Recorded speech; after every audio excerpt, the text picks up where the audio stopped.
Hey everyone. On today's edition of Montreal Hockey Talk, we're going to talk a little bit about development.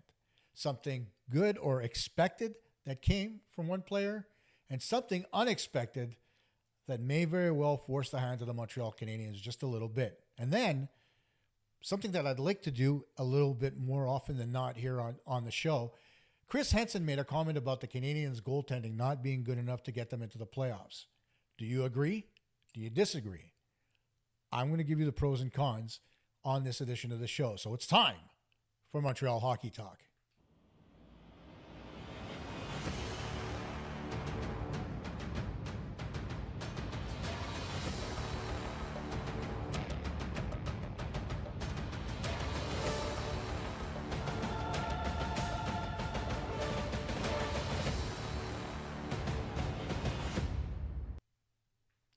Hey, everybody. Thanks for joining me once again here on Montreal Hockey Talk. I am, of course, Coach K. And remember, as you can see at the bottom, subscribe, like, and hit the notifications button because you never know when I might say something stupid, and I don't want you to ever miss that. And then, of course, you can make your comments in the chat. And, I can rebuff and be polite about it because, after all, I want more listeners and I don't want to lose any.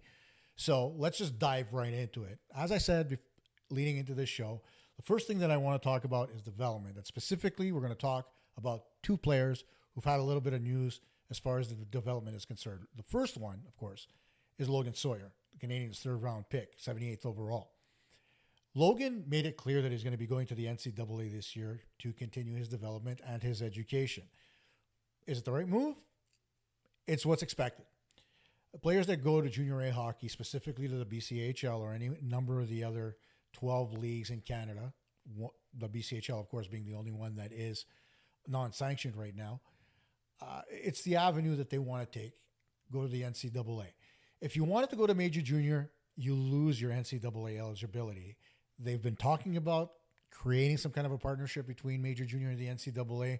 It has not come to fruition. And I think by and large, the reason for that is because Major Junior hockey is a cash business, and they want to be able to fill their pockets just as much as the next guy, whereas junior A hockey is more at the development level. The guys still want to make money, don't get me wrong. I work for a junior A team in Hawkesbury, Ontario, so trust me, I know. They want to put a couple of bucks in their pocket, but that's not their primary concern. Their most important concern is the graduating players from the program and having them go up to the next level. Look, Marty St. Louis, the head coach of the Montreal Canadiens, former Hawkesbury Hawk, also went to Vermont, was scouted from that program, as was his buddy Eric Perrin. They both played in Hawkesbury.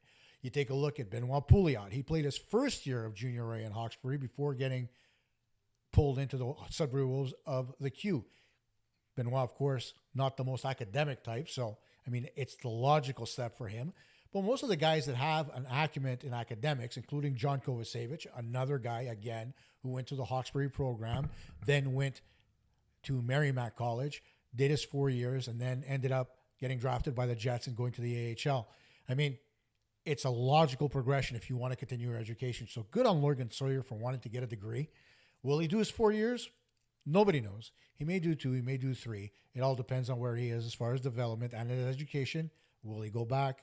There's a lot of decisions to be made after that point, but taking the next step to the NCAA for him is totally, totally logical. Then comes the news that none of us were expecting, and this comes thanks to the Hockey News and specifically Karine Haynes, and that is that Ivan Demidov may not have a spot on SKA St. Petersburg in the KHL. They've been going through the motions, according to Karine, of signing more veteran players, and that in and of itself will push Ivan down the depth chart of St. Petersburg. If there's no space for him there, what will they do?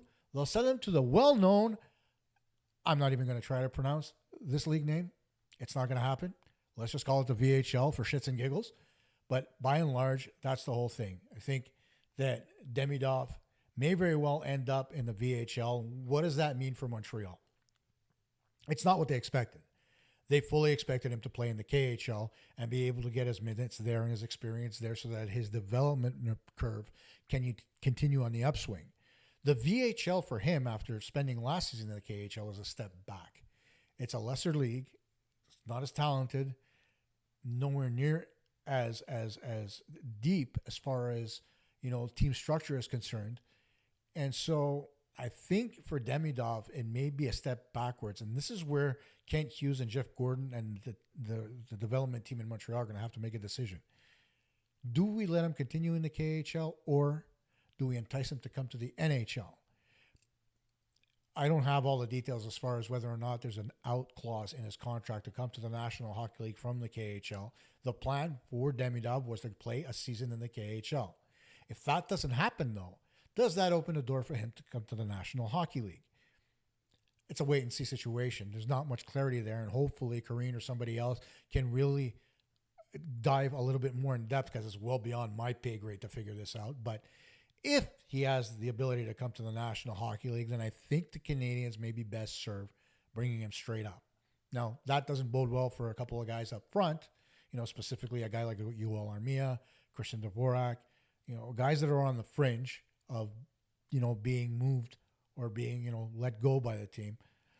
I think Demidov, being that he's such a highly touted prospect, the steal of the draft by most pundits, I think, it might be the right decision to make if he does not have a spot in the KHL. If he does, then leave him there.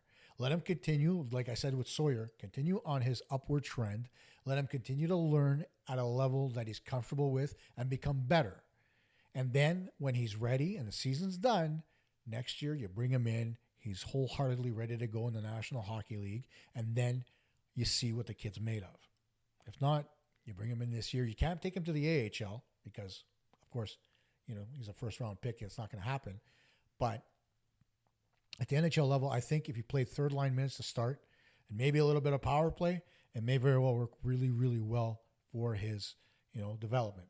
Now that that's done, hopefully my daughter doesn't call me because she interrupted me before as I was recording. So now I had to restart this whole show over. So thank you, Amanda. I love you. But now we're going to get to a comment that was made by Chris Henson. And now, Chris, it's a valid point. So I'm not going to belittle it by any stretch. But you could see from what he said, and you could look at last show's comments as a reference, he just turned around and said that the goaltending wasn't good enough to get the Canadiens to the playoffs. And he may very well have been right last year. But this year, I'm not sure. If we've seen anything from the Montreal Canadiens, is that their goaltending, the longer it stays within the organization, the better it gets. Whether it was Carey Price, whether it was Yaroslav Halak, any number of the goaltenders that were with Montreal, the goaltending coaches did a masterful job teaching them. Eric Raymond is no different. He did a masterful job, a great job with Sam Montembeault last year, to the point where Montembeault took the number one job away from Jake Allen. Allen, of course, you could say they were 1A, 1B, but I think Allen last year was more like 1D, 1E, perhaps even 1F, because he just didn't have any game. He played extremely small. His rebound control was putrid, and he wanted to play more minutes. So that comment from Chris last year, I agree 1,000%. And to boot, I don't think Caden Primo was getting enough minutes to really make a difference, especially at the beginning of the year where he didn't see much, maybe got a game or two before Christmas. And that's not really fair to the goalie, So, this year's going to be different. I expect Montembeault to play the majority of the games, 50 most likely, and another 32 going to Primo. And I think that Primo, with another year of development under his belt, and we've seen it from one year to the next, he's shown spurts of greatness. He's made mistakes, but he continues on that upward trend. And that's all you want to see from anybody. It's going to be a constant from me. If you see upward development from a player, whether it's fast or whether it's slow, it's still positive development. And that's what you want to see. You talk about Juraj Slafkovsky was the same thing. He started out slow. Everybody was like, oh, you should go to the AHL and learn how to play. And then lo and behold, the more time he spent in Montreal, the better he got, the more comfortable he got in his own skin, the more bad hits he took, the more solid hits he gave, and the more goals he scored. Upward trend. That's what we're seeing from the Canadiens goaltending. But there's a couple of things that really, really irk me as far as the Canadiens, and that is number one on the defensive side of things, just to prove Chris's point. And we're going to start with these two graphics outlining blocked shots and unblocked shots allowed by the defense. Now, if you look at the graphic on the left, David Savard, Mike Matheson, and Caden Gooley lead as far as blocked shots per player for the entire season. And it's not even close. Gooley had 178, Matheson 186 to lead the team, and then David Savard with 163. And then there's a complete drop-off from the D. John Kovacevic, of course, was no longer with the team at 83. Jordan Harris at 86. James Struble, who joined the team later in the season, had just 53 blocked shots. And then Justin Barron and Arbor Jacki, who both spent a little bit of time in the American Hockey League, they both, had 59 and 49 respectively. So after you got past the top three defensemen, the ability to block shots is absolutely non-existent. That's not something that I think Marty St. Louis is happy with, and I don't think anybody's happy with it as far as the Canadiens are concerned, especially not the goaltenders. Because the biggest problem with goaltenders when you don't block a shot is that they don't see it if you don't block it because you're screening it. And that therein becomes a problem. Well, let's go back to the graphic on the left again, and we're going to look at shots blocked by players per 60 minutes. And those numbers, extremely low. Again, you look at Gooley, Matheson, and Savard. Savard, of course, playing less minutes than Matheson and Gooley, so his numbers are a little bit more inflated at 8.05 per game. And then you go down as low as 3.52 for Jaden Struble. Those numbers aren't good, guys. And if you're going to look at your goaltending needs help from the defense. You look at some of the best teams in the National Hockey League. The Tampa Bay Lightning won back-to-back Stanley Cups with players that were willing to put their bodies on the line to block shots no matter what. The same holds true for any number of teams that contend for a playoff spot, whether it was, the Edmonton Oilers or whether it was the eventual Stanley Cup champions. It's normal for a team's defense to put it all on the line and block shots in order to win hockey games. It didn't look like that for the Canadiens. It looked like they really weren't interested in battling all that hard to block shots. And that's something that has to get better. One, because blocking shots helps your goaltender. And number two, you're not screening him. Because unlike the days of yore when Guy Carbonneau would lie flat on the ice and block shots with his shin guards, those days are gone. Players are going down to a knee. Players are standing up straight, putting their sticks down, pretending they're goalies, flailing their hands out at pucks, deflecting them, and making it difficult for goaltenders when they miss the puck. So, if you're not going to block it, get the hell out of the way. But if you are going to block it, commit to it. Because, of course, the more you commit to it, the less likely you are to get injured too. And then you look at just shots in general coming from high danger areas for defensemen. And that's the second graphic, far side to the right. And shot attempts against is, there's all kinds of them. You look at the shot attempts against per 60 minutes and look at those inflated numbers. David Savard at 81.47 shots per 60 minutes. What the hell is that? And every single one of the Canadiens defensemen is above 60 shots per 60 minutes. I don't know about you, but if I was the goalie, I'd be not only pissed, but I'd be tired after all of that. 60 shots per 60 minutes, that's nowhere near good enough. You've got to get that number down. If you're going to be a competitive team, and this goes, you look at these numbers, and of course, time on ice has a lot to do with it, right? You may be giving up less shots while you're on the ice, but you're on the ice less, so your average comes up. But when you're looking at the average, and all 7 defensemen on this list are at 60 shots per 60 minutes or more, that's nowhere near good enough. And then you take a look at what we're talking about as far as the high danger shots. Went to the wrong graphic for a second. And again, your high danger opportunities per 60 minutes, 4.35, 4.57. All right, average that out. 6 defensemen, 8 high danger opportunities, 3 defensive pairs. That's 24 Count it. 24 high danger opportunities per game, according to these statistics. So on an average, the Canadiens give up, 35 shots per game? You're talking about almost 2/3 of the shots being high danger shots. What? That's nowhere near playoff quality stuff. So Chris, right on, buddy. You're absolutely right, but it starts with the D. The D need to get better. They need to limit the amount of high danger opportunities they allow the other teams, and they need to learn how to block shots more effectively. If they do that, especially when the puck is in high danger areas, then I think the Canadiens are going to be much better off. If they can't do that, I'm going to agree with you. It's going to be another season of, oh my God, the goaltending is horrible in Montreal, but not because it's inherently bad, because the defense isn't giving him any chance. And then we're going to look at our next set of stats. And as I'm looking down, here we have 3 different graphics: low, medium, and high danger opportunities. And when you look at the low opportunities, it's well within the normal parameters of what is expected from the NHL goaltenders. Caden Primo was at 9.67. Shot attempt percentage was expected to be somewhere around 9.72. He was below that by 0.004. Same for Sam Montembeault. So the fact that they're down below that by 0.004 means they're very good on low danger opportunities.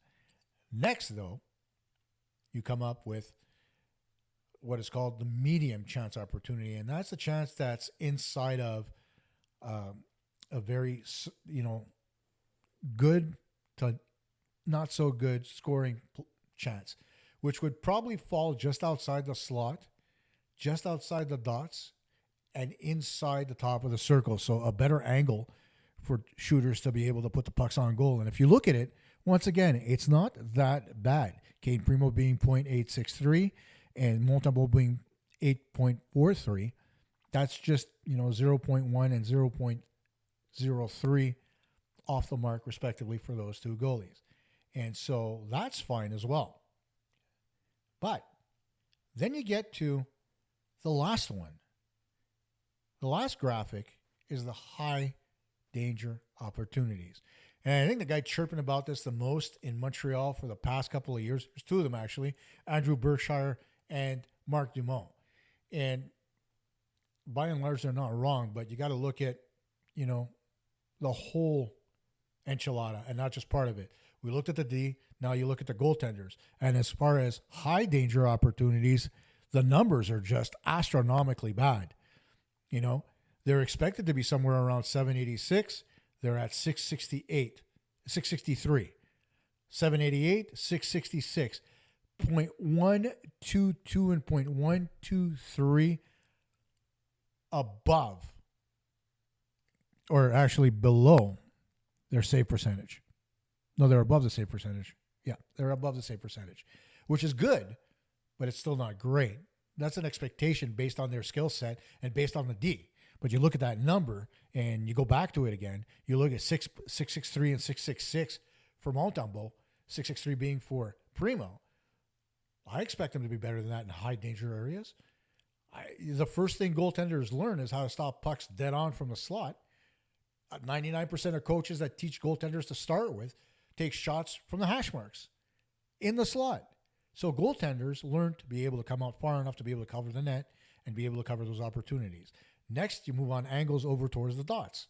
And that's, again, another high danger opportunity inside the dots that a goaltender should have. So why is that number so low for the Canadiens goaltending? It's based on previous years. So this season, I expect that the number will be closer to about 0.800, which is a huge improvement for both goaltenders on the Canadian side of things. I don't have Jake Allen's numbers. They weren't available because of the fact that he was with the Devils. But overall, when you look at things, the Canadiens' goaltending is getting better. So, Chris, is the goaltending going to get us to the promised land? If they can get those high danger chances to about 0.800 save percentage and continue to be on that trend where their numbers from low and medium hover around 9.3, 9.4, we're going to be in good position to be able to make a playoff spot. But like I said, a lot of it has to do with the work the D does. If the defensemen don't work and if the defensemen don't get in there and block shots and make better plays with the puck, Because oftentimes the high danger opportunities come off turnovers because the Canadians they try that stupid flip pass out of the zone, which I absolutely hate, by the way, and it doesn't get out. It gets pulled down at the blue line, and it creates an automatic rush coming the other way. Or they put it off the glass out to center. Bad line changes, which always happen when the puck's put off the glass and not deep enough. There's all these little things that the Canadiens defense have to be mindful of to be better and to be able to support their goaltenders. If they can do that and support their goaltenders and move forward with being able to block shots and be more responsible with the puck, the goalies, I think, are going to be able to do the job they're expected to do, have the better numbers, and yes, get the Montreal Canadiens into the playoffs. Let me know if you agree in the comments down below. Say what you have to say. Good, bad, indifferent, or ugly. I don't care. I'm a big boy. I've been doing this a long time, and I'll answer objectively. And if you make a good point, I'll even give you credit for it, unlike some people. That's it for the show tonight, guys. Appreciate you. Of course, like I said, where's that graphic? There she is. Make sure you like, subscribe, and of course, I say stupid stuff all the time, so make sure you get notified. Once again, this was Montreal Hockey Talk. Bye, everybody.